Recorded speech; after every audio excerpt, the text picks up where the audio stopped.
Jorge Elahá, no 3º Congresso Espírita de Uberlândia, com a apresentação do tema O Livro dos Espíritos, uma revolução moral e social.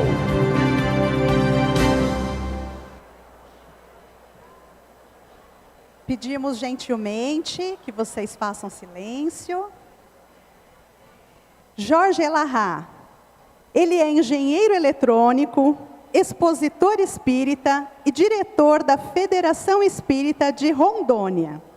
Elahá terá 50 minutos para a explanação do seu tema. Boa tarde para todos. Que prazer imensamente grande estar aqui hoje à tarde.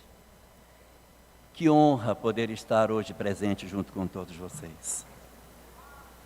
Principalmente pela oportunidade que esse nosso evento nos dá, de nós relembrarmos que as obras espíritas asseveram, que é da natureza dos mundos, que os espíritos neles habitem e migrem e retornem assim que se for necessário para o progresso de cada um de nós.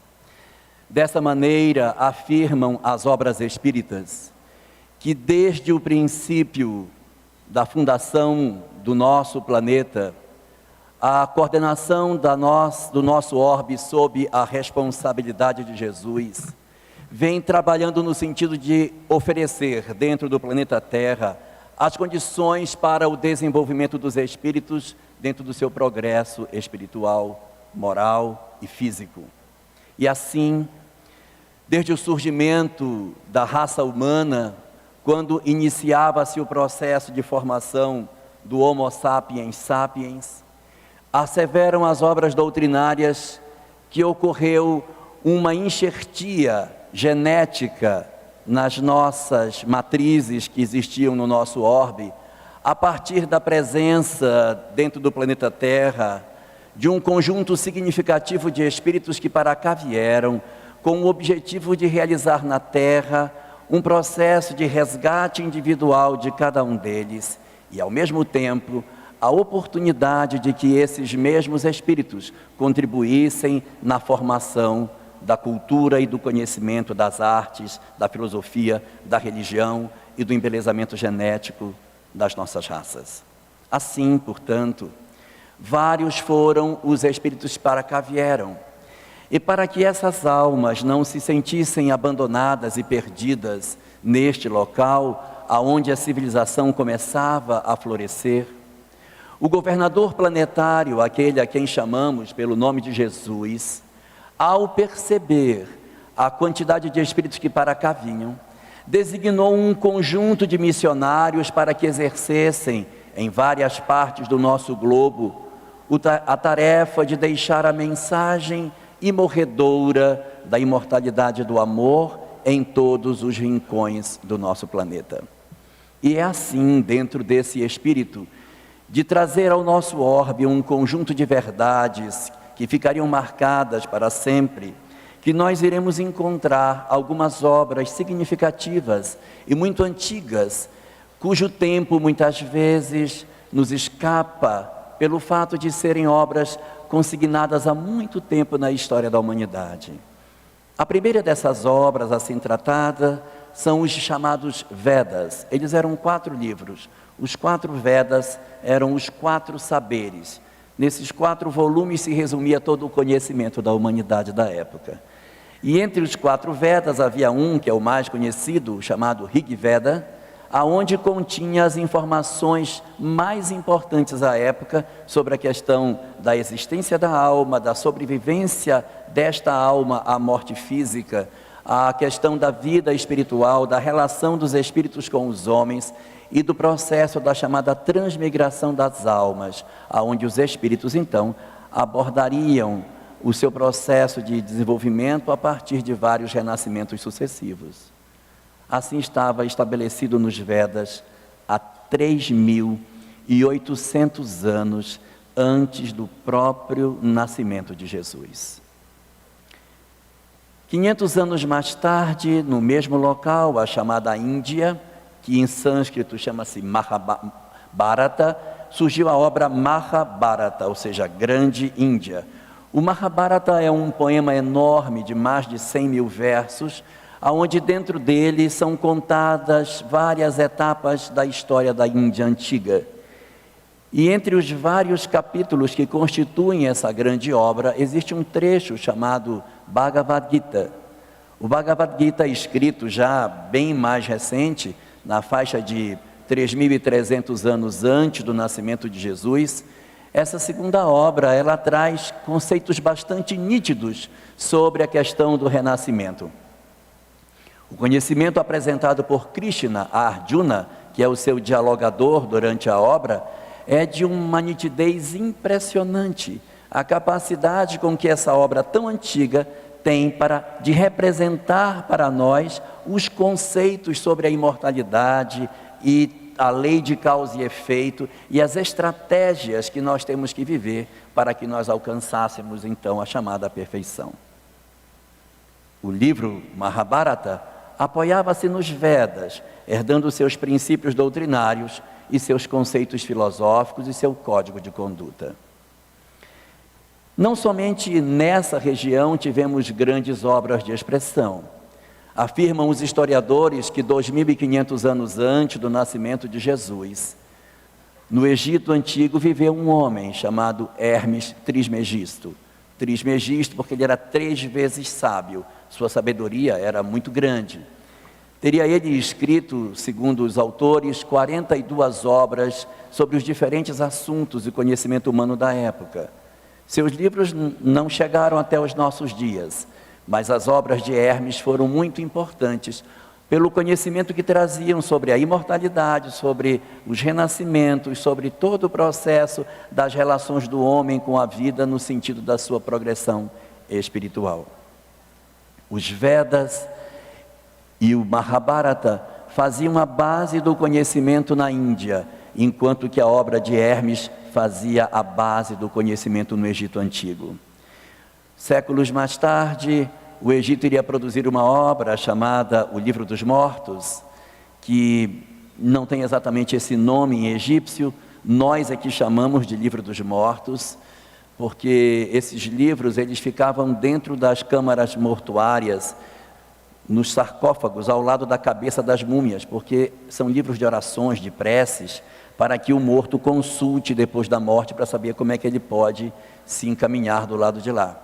Então essa obra era chamada de o livro do morto, o livro do defunto, que está ali, era o livro que quando se abria os sarcófagos, os saqueadores encontravam esses livros postados ao lado de suas cabeças.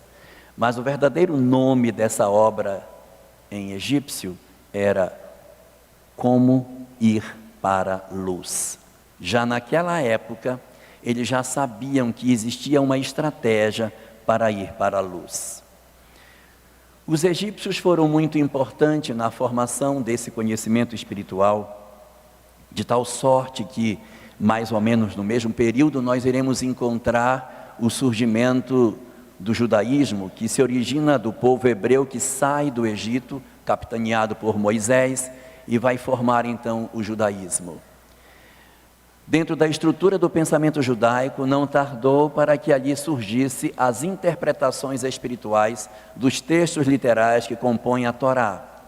Era a chamada Cabala.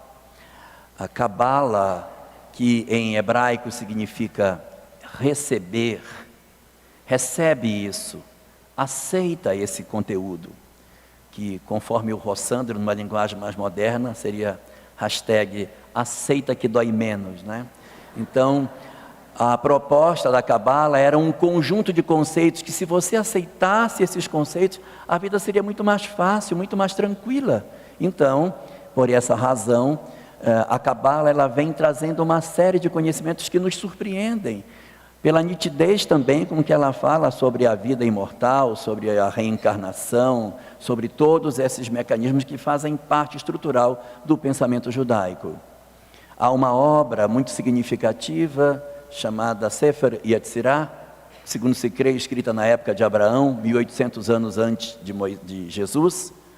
Depois há uma obra muito boa, que é o Talmud, formado da Mishnah e da Gemara, que são as tradições orais e os estudos dos rabinos, mas a grande obra da Cabala, que iria ser escrita, seria no século I da nossa era, o chamado Zohar, escrito por Rabi Shimon Bar Yochai, que traz todo o conhecimento oral que havia sido recolhido ao longo dos séculos, corporificado na obra de Rabi Shimon. E na Idade Média, coroando todo esse trabalho, existe uma outra obra chamada Shah HaGilgulen, o Portal dos Renascimentos. É uma obra que estuda, segundo a Cabala, como acontece a reencarnação. É o estudo dos meandros da lei de causa e efeito e os mecanismos que faz com que as almas progridam ou não. 600 anos antes do nascimento do Cristo, tivemos uma nova oportunidade. Agora não mais na Índia, nem no Egito, nem em Israel, mas agora na região do Nepal chegava a vez de Siddhartha Gautama. O chamado Buda, o iluminado, assim chamado em sânscrito, vinha trazer uma nova mensagem, falando sobre a questão da busca do homem dentro de si mesmo, do mergulho interior, da libertação do homem diante dos seus próprios prazeres, e a nossa capacidade que deveríamos ter para que nós pudéssemos nos libertar efetivamente do mal que reside dentro de nós. O budismo, assim chamado, a doutrina originária do pensamento de Buda, expresso numa obra chamada Tripitaka, é o conteúdo que vem trazer para a região do Nepal as mesmas verdades que haviam sido estabelecidas em outros lugares. Assim, portanto, se nós formos comparar, essas obras elas são todas muito parecidas. Elas se parecem muito. O conteúdo delas parece tão próximo que se torna difícil, às vezes, descobrir quem foi que falou o quê. Depois de todos esses grandes reveladores, nós tivemos, enfim, a chegada do próprio governador planetário. O Cristo veio, trazendo também a sua mensagem. Mas a mensagem de Jesus, ela tem um enfoque muito mais interpessoal do que de discutir os mecanismos da reencarnação, como ocorre no Bhagavad Gita ou na Cabala, dentro do Zohar, e também não tem os detalhes de autoconhecimento como os propostos na mensagem do Buda. Mas ela tem um destaque que nenhuma das outras tem, que é a percepção da importância do próximo. Jesus, o nosso governador, enviou ao longo da história vários personagens para fazer várias descobertas para nós. Mas a descoberta mais importante, mais significativa, ficou para Jesus. Ele descobriu para nós a importância do próximo. Porque sem o próximo nós não conseguiríamos chegar. Segundo diz Emmanuel, o próximo é a ponte que nos liga até Deus. E assim a mensagem do Cristo, ela se reveste de uma singular importância, porque o que perdeu aquelas almas que vieram para o nosso mundo não foi o conhecimento espiritual. Até porque conhecer de reencarnação, saber da lei de causa e efeito, saber de mediunidade, saber de evolução, não salva as pessoas. Ajuda, mas não salva. Conforme afiançaria depois o Espiritismo na sua questão 982 de O Livro dos Espíritos, o que liberta o homem da infelicidade na vida futura não é o conhecimento da vida espiritual, mas é a prática do bem. Então, Jesus ateve-se a discutir a questão do que fazer e não do que conhecer. O conhecimento estava nas outras doutrinas, mas o que salva o homem é o amor. Isso ficou tão claro na mensagem do Cristo, que ele foi o único de todos esses reveladores que depois que foi embora, os seus discípulos constituíram núcleos que, ao invés de só pensarem em si próprios, passaram a socorrer os miseráveis. Sem nenhum demérito a nenhum dos outros que vieram antes dele, nenhum deles conseguiu constituir um grupo de seguidores que depois se preocupassem com o semelhante. Mas os cristãos faziam esse trabalho de socorro aos famintos, aos miseráveis, aos doentes, aos desassistidos, de maneira muito sistemática, mostrando o quanto que a proposta de Jesus havia contaminado a todos eles. O curioso desse fato é que, à medida que essas mensagens trazidas, elas foram sendo vividas, conhecidas, experimentadas e incorporadas ao proceder daqueles que as receberam, esses povos começaram a melhorar a sua condição espiritual enquanto indivíduos que eram. E esses espíritos que para cá vieram e que deixaram um contributo enorme na área da filosofia, do conhecimento, do direito, nas suas obras arquitetônicas, na sua habilidade de lidar com conceitos religiosos, todos esses povos antigos experimentaram um processo de retorno, no qual boa parte dos espíritos que aqui vieram para construir a nossa civilização alcançaram a condição mínima de retorno e então voltaram para seus locais de origem, e nós ficamos aqui sem a presença da genialidade dessas entidades que para cá vieram e que encarnaram na Terra da maneira mais natural possível, pelo útero de suas mães, sem nenhum mecanismo tecnológico diferenciado, mas os espíritos que vinham e encarnavam nas mulheres da Terra, trazendo homens de gênio em cada criança que nascia. A partir do momento em que esses espíritos começaram a voltar, a Terra começou a experimentar uma mediocrização dos seus conceitos. Os grandes gênios começaram a ir embora e a gente começa a perceber que as próprias civilizações entram em declínio. As grandes civilizações do ontem começam a apresentar o seu processo de apogeu, declínio e queda. Uma após a outra vão caindo porque os homens de gênio que a sustentavam já não estavam mais ali. A partir desse processo que isso foi formado, nós já não tínhamos mais a mesma estrutura de antes. Aquele lugar de encontro das verdades já não era mais tão franco. Existe um poeta libanês chamado Khalil Gibran. Ele tem uma frase muito interessante na qual ele diz que Deus fez a verdade com várias portas para atender a todo crente que a elas vem bater.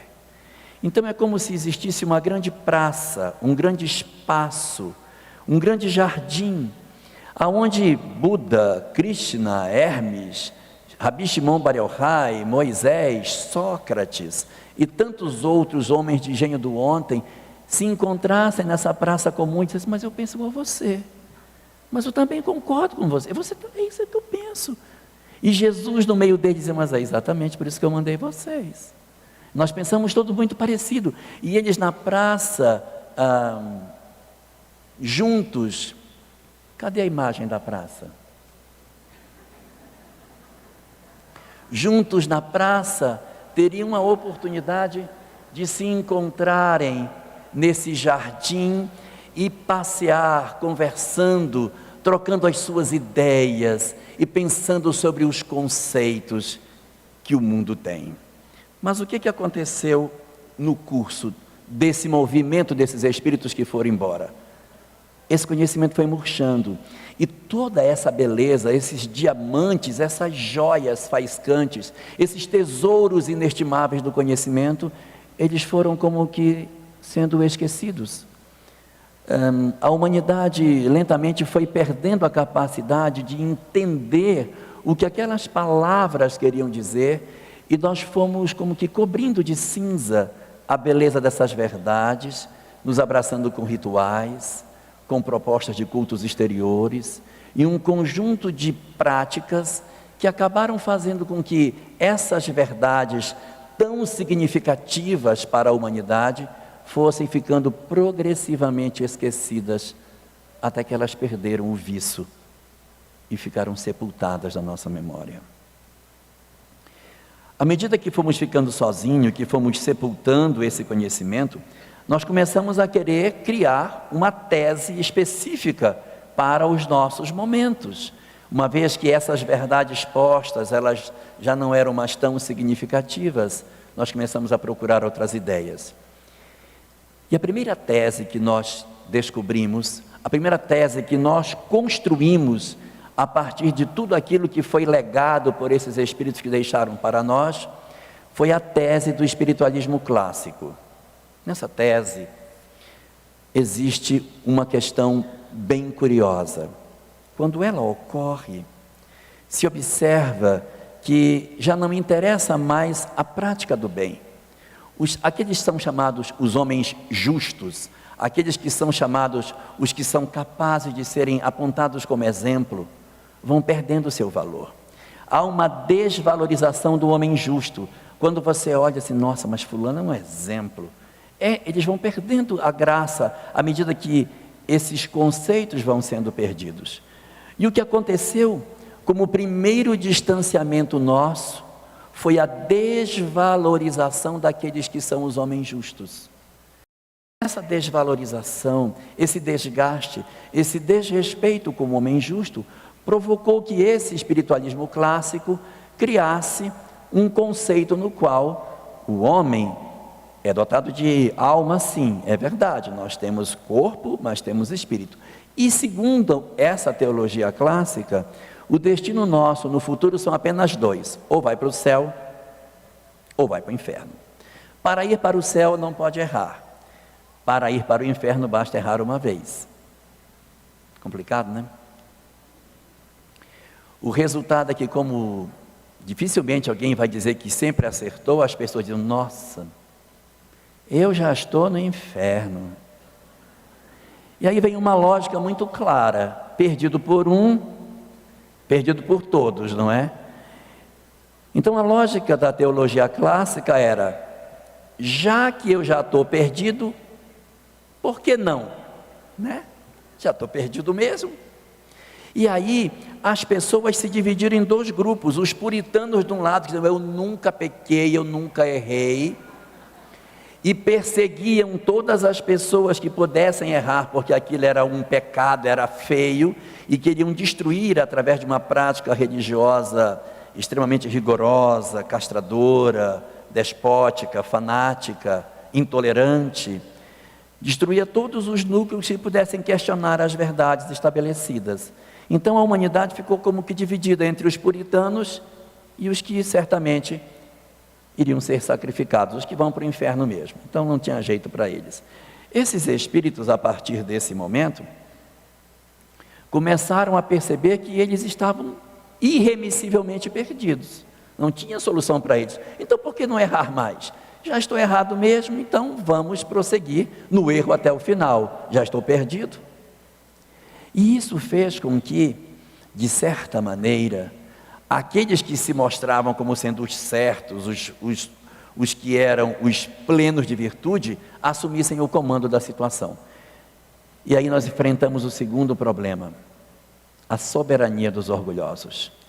Nós que já tínhamos perdido a valorização dos homens justos, enfrentaríamos agora o segundo grande golpe: a soberania dos orgulhosos. Então a empáfia e o orgulho dos homens fez com que tudo que existisse, que valorizasse a simplicidade, fosse esmagado. Não, isso não me interessa. Interessa é o valor externo, os cultos exteriores. Então essa foi uma prática muito comum. E quando nós falamos isso, nós não estamos falando de ninguém, não estamos falando mal de ninguém, porque estamos falando mal de nós mesmos, porque éramos nós mesmos no passado executando essas práticas, por isso que hoje estamos ainda aqui tateando, tentando encontrar a porta de saída. Resultado: a partir de um certo momento, a religião passou a ter tanto poder que ela começou a esmagar a ciência e a filosofia, a oprimi-las, e com o passar do tempo, já não era mais suportável a prática religiosa diante daquilo que acontecia ante os conceitos da ciência e da própria filosofia. Aqueles que pesquisavam e aqueles que filosofavam passaram a ser perseguidos. E a humanidade enfrentou um período muito doloroso, muito difícil, no qual a religião assumiu o controle de todas as manifestações sociais. A arte se tornou religiosa, as músicas eram religiosas, a vida era totalmente religiosa, e houve eu não vou acertar a falar. A religião eu vou trocar. A religião então tomou de assalto a filosofia e a filosofia.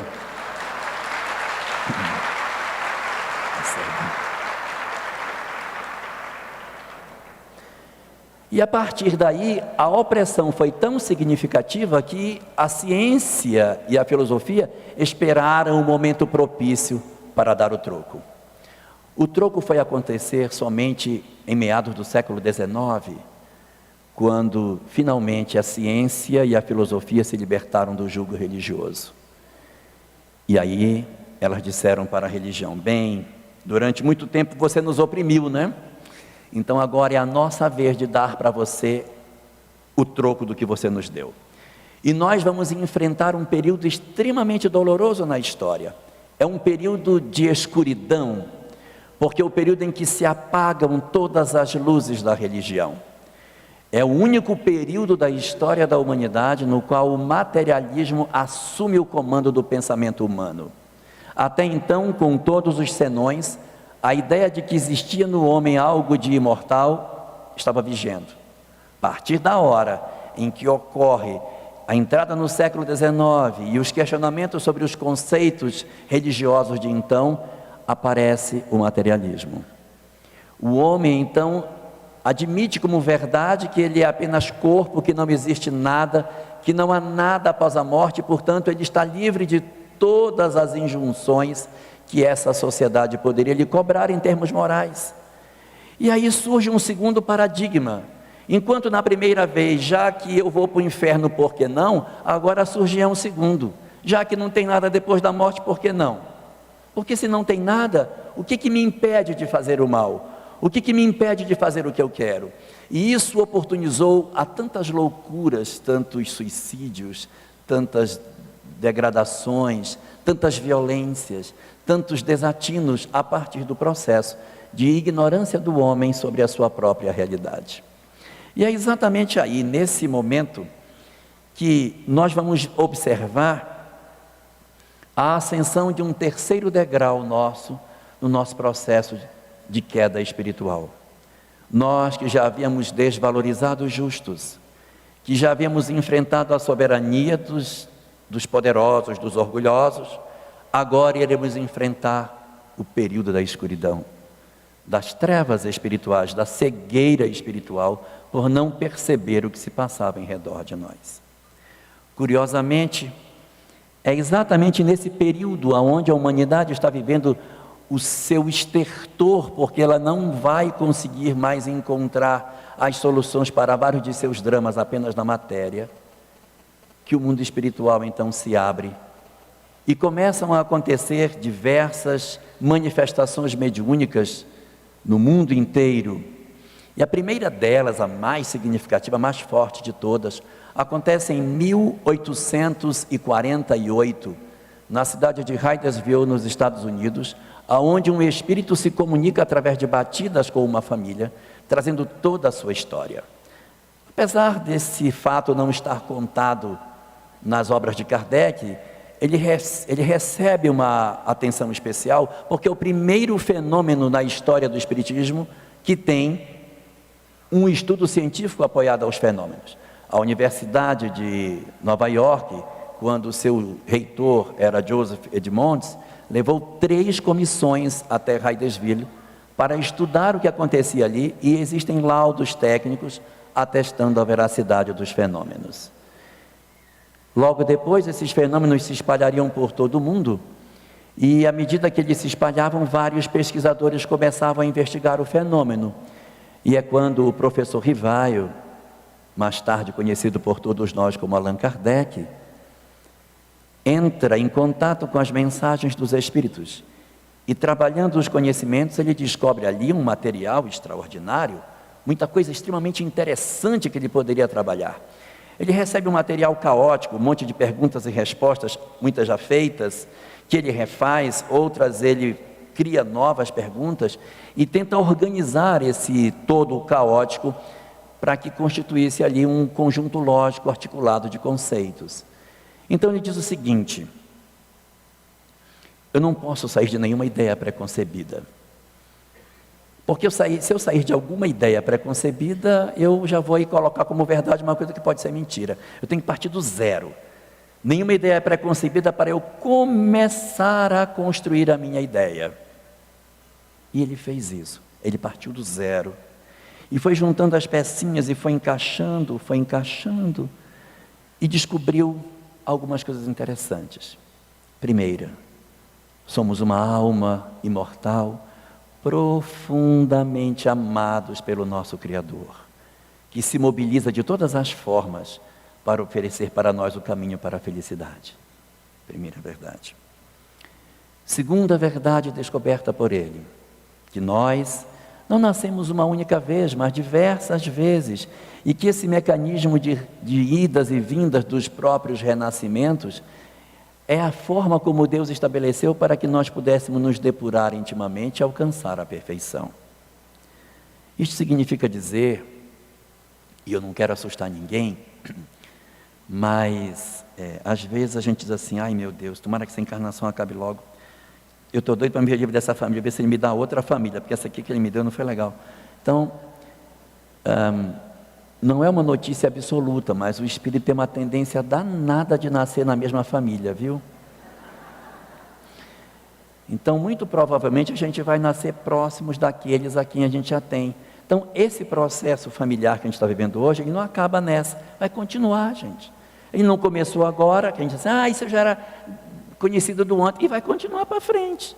Então, a nossa família é essa aí que está posta, viu? É para trabalhar com esses. Na próxima existência, muito provavelmente, boa parte desse grupo vai estar conosco. Não nas mesmas condições familiares, mas a gente deve reencontrar com esses companheiros mais uma vez, e mais outra vez, e outra vez. Então é natural que a gente comece a trabalhar em nós a ideia de que a gente precisa cuidar do nosso eu, porque as nossas famílias não começaram no hoje e não vão terminar nessa existência. Esses espíritos vão continuar vinculados a nós, até que a gente se ame profundamente, da maneira como Deus deseja que nós façamos. Uma terceira verdade que Allan Kardec coletou nas obras, é que os nossos amores estão próximos de nós. A morte não tem poder de separar os que se amam. E os nossos filhos, nossos amigos, nossos amantes, nossos amados, nossos queridos, estão todos próximos de nós. Então existe toda uma vinculação que o amor propõe para que a gente esteja sempre próximo das pessoas que a gente ama. Então, quando a gente aparentemente perde um familiar, ele continua próximo de nós.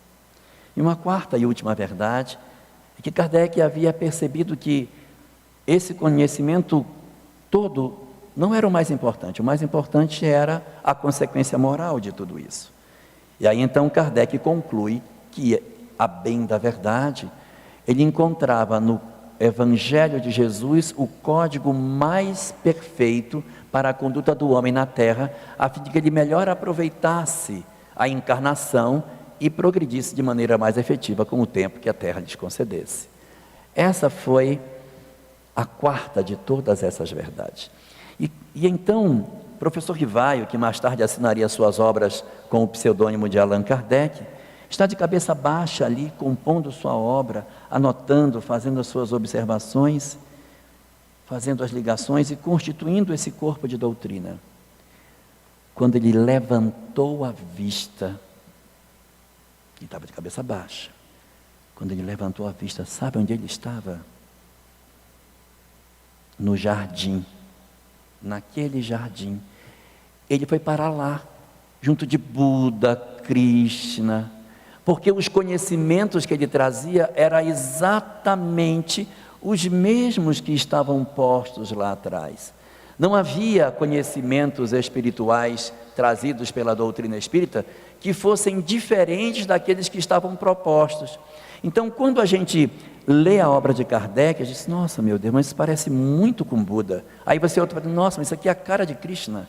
Aí você lê mais um pedacinho, mas isso é Cabala. Então você vai olhando, você vai percebendo as conexões que esses saberes todos têm. E algumas pessoas dizem assim, então se é assim eu vou atrás para saber.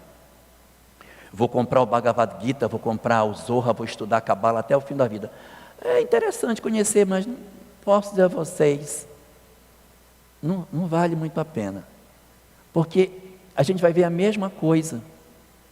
Só vai servir para dizer assim, olha só como está escrito aqui também. Mas não existe coisa que diga, meu Deus, isso é maravilhoso. Porque a doutrina espírita, ela tem algumas vantagens em relação a essas doutrinas anteriores.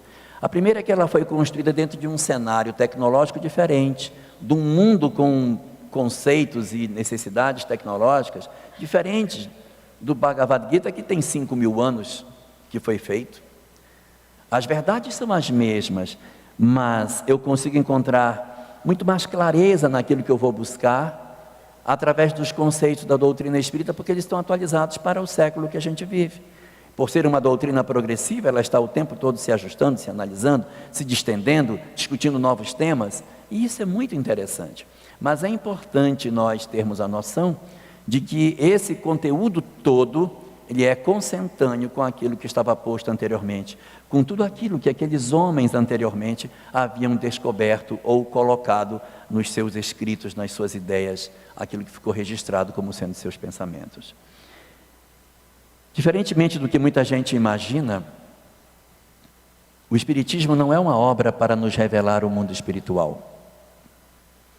Às vezes a gente se perde nesse labirinto, e é um labirinto perigoso, porque há muitas pessoas que acham que o objetivo do Espiritismo é dizer que existe reencarnação, que tem lei de causa e efeito, que tem imortalidade da alma, que os espíritos se reencontram, que o processo reencarnatório é desse ou daquele jeito. E esse não é o objetivo do Espiritismo. O objetivo do Espiritismo é a transformação moral do homem. Esse é que é o objetivo. Não é que nós conheçamos os mecanismos das leis de Deus simplesmente. Conhecer ajuda, mas não determina a felicidade do espírito. Eu posso muito bem conhecer tudo de reencarnação e não me transformar, e não mudar. Conhecer tudo aquilo que está posto nas obras sobre o que a gente deve fazer e não conseguir amar meu filho, não conseguir abraçar o meu filho que é difícil, não conseguir ter condições de desculpar um familiar, em que pese todo o conhecimento que eu possuo. Então esse conhecimento ele existe para não ser um fim em si mesmo, mas para nos motivar à mudança. É muito diferente você dizer a uma pessoa assim: olha meu filho, você tem que perdoar porque Jesus mandou perdoar. Pode guardar mágoa no coração, faz mal, você adoece, vai ficar doente. Não faça isso, perdoe. Isso é uma coisa. Porque a pessoa pode dizer: eu sei que vou adoecer, mas eu quero morrer de ódio, eu quero morrer carregando, quero que ele tenha mais culpa ainda quando eu ficar todo torto, tiver um AVC, e a pessoa for me visitar, vai dizer: foi você, foi o culpado. Então, há pessoas que mesmo sabendo, permanecem no propósito de não perdoar. Outra coisa é você dizer assim: olha, você pode até não perdoar, mas eu tenho uma coisa para te contar. Se você não perdoar, você tem uma grande chance de reencontrar com essa pessoa no futuro. Quando a gente diz para alguém: eu te odeio, espiritualmente eu estou dizendo: eu quero encontrar com você de novo. Então, você tem que saber se é isso que você quer. Então o conhecimento espírita, ele é um instrumento de convencimento à mudança, mas ele não é o fim, ele não é o objetivo da mensagem espírita. O objetivo do espiritismo não é nos descerrar as verdades espirituais, mas as verdades morais. Esta é a razão pela qual Jesus se ocupou muito mais da questão moral do que das leis físicas que regem o processo das reencarnações. Porque não é isso que vai nos libertar. O que vai nos libertar é o amor. Nós somos chamados para viver o amor. Esse é o objetivo da mensagem espírita ter chegado até nós. Não foi para que nós soubéssemos sobre reencarnação, mas foi para que nós, através desse conhecimento, nos convencêssemos da necessidade da mudança nos nossos dias, que nós nos convencêssemos da transformação que nós precisamos realizar dentro de cada um de nós. E existe, segundo os estudiosos, 2 tipos de transformações que podem acontecer nas nossas vidas. Uma delas é a transformação moral, a renovação moral. E outra é a transformação social, a renovação social. Por que são 2? Porque a transformação, a renovação moral é dentro, e a renovação, a transformação social é para fora. Então a gente transforma dentro e transforma fora, transforma dentro, transforma fora, transforma fora que transforma dentro. E aí nesse círculo vicioso em que a gente trabalha do lado de fora para melhorar do lado de dentro e trabalha do lado de dentro para melhorar do lado de fora, a gente vai promovendo uma transformação. Dificilmente a gente vai conseguir entender a grandeza desta encarnação para nós. O que significou num período de transição planetária nós encarnarmos num país como o Brasil e recebermos uma doutrina como essa para que nós pudéssemos guiar os nossos dias. É extraordinário demais essa chance de nós podermos olhar para a nossa família e reinterpretarmos os nossos laços familiares, não como pesos, como cruzes, mas olhar para eles, enxergando nisso a oportunidade sagrada que a vida nos ofereceu para que nós nos reencontrássemos e a partir desse reencontro inaugurássemos um momento novo nas nossas histórias enquanto espíritos. Nós não podemos perder esta oportunidade, porque ela é importante demais para todos nós. Importante demais, porque existem muitas pessoas que, de posse do conhecimento espírita, fazem uma leitura completamente equivocada. Porque enquanto na teologia clássica eu dizia, já que eu vou para o inferno mesmo, por que não? E no materialismo eu dizia, já que não tem nada, por que não? Há muitas pessoas iludidas com a mensagem espírita e que dizem, já que eu tenho tanto tempo então, por que não? Na próxima eu cuido disso. Gente, sabe lá Deus na próxima onde vai ser? Se vai ser na Mongólia, montada num lombo de um búfalo daqueles, de um frio miserável. Então a gente tem que aproveitar a oportunidade que a gente tem agora para fazer as coisas. Nós podemos fazer, nós somos capazes de fazer. Nós estamos hoje vivendo um momento extremamente singular. Vejam o quanto é belo um conhecimento que estava todo sepultado, nós desenterramos esse tesouro. Está na nossa mão de novo.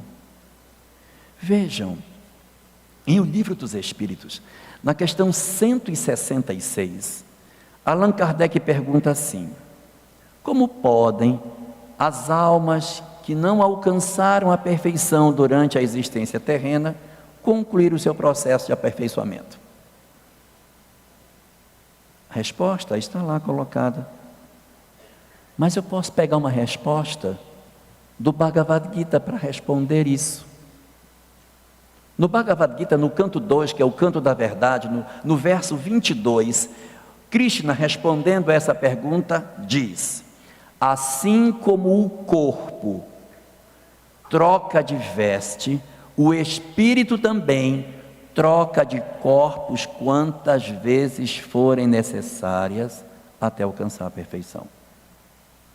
Essa resposta tem 5.000 anos. Nós estamos há 5.000 anos perdendo tempo. 5.000 anos que estava posto. E a gente hoje olha e se deslumbra com esse conhecimento pela oportunidade que ele nos dá da gente rever isso num novo momento histórico, porque isso pode ter sido mostrado lá atrás para nós e a gente não deu valor. Então agora é a hora de nós aproveitarmos tudo isso, aproveitarmos essa chance que talvez não aconteça novamente, de nós termos todas essas oportunidades diante das nossas mãos. É uma chance inigualável, um momento que a própria Cabala imaginava que iria acontecer. Existe uma obra da Cabala, o Zohar, que é do século I da era cristã. No Zohar está escrito que o conhecimento cabalístico, esse conhecimento recebe, aceita o que eu estou te dando, não seria aceito, não seria recebido, a humanidade esqueceria, mas ela voltaria a buscar esse conhecimento. E dá o período, diz que na década de 1840, o conhecimento da Cabala voltaria e a humanidade receberia esse conhecimento. O fenômeno de Hydesville é de 1848, é da década que foi previsto.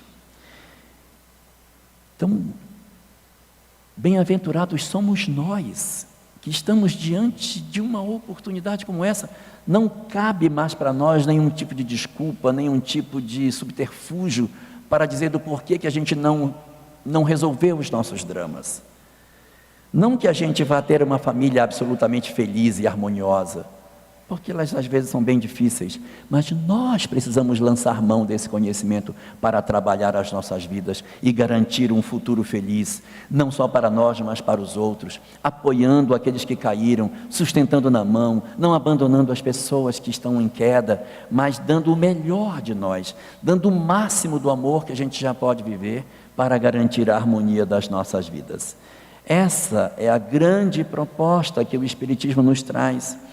E uma leitura atenciosa do prefácio da obra O Evangelho segundo o Espiritismo, no seu parágrafo 2º, nos mostraria que todas essas coisas já estavam desenhadas. Nesse trecho, o Espírito de verdade diz assim: eu vos digo, em verdade vos digo, são chegados os tempos em que todas as coisas hão de retornar ao seu verdadeiro sentido, para dissipar as trevas do materialismo, para confundir os orgulhosos da teologia clássica e para glorificar os justos que haviam sido esquecidos. Bem-aventurados, portanto, somos todos nós que temos esse tesouro incalculável nas nossas mãos. Não percamos essa chance e amemos o máximo que nós pudermos para que faça valer todo o investimento que a espiritualidade faz para que nós estejamos aqui ou em outros lugares, esclarecendo os nossos corações e nos ensinando que não há outro caminho nas nossas vidas senão o caminho do amor. Que o Livro dos Espíritos possa ser, portanto, a grande bússola para todos nós, por ter desenterrado todo esse conhecimento multimilenar e colocar nas nossas mãos o maior tesouro que Deus poderia nos conceder. Desejo assim a todos nós que saibamos aproveitar esse momento e que ao sairmos daqui levemos dentro de nós propósitos firmes de mudança para ingressarmos também nas nossas vidas uma nova era, um novo momento para todos nós. Muito obrigado, boa tarde a todos.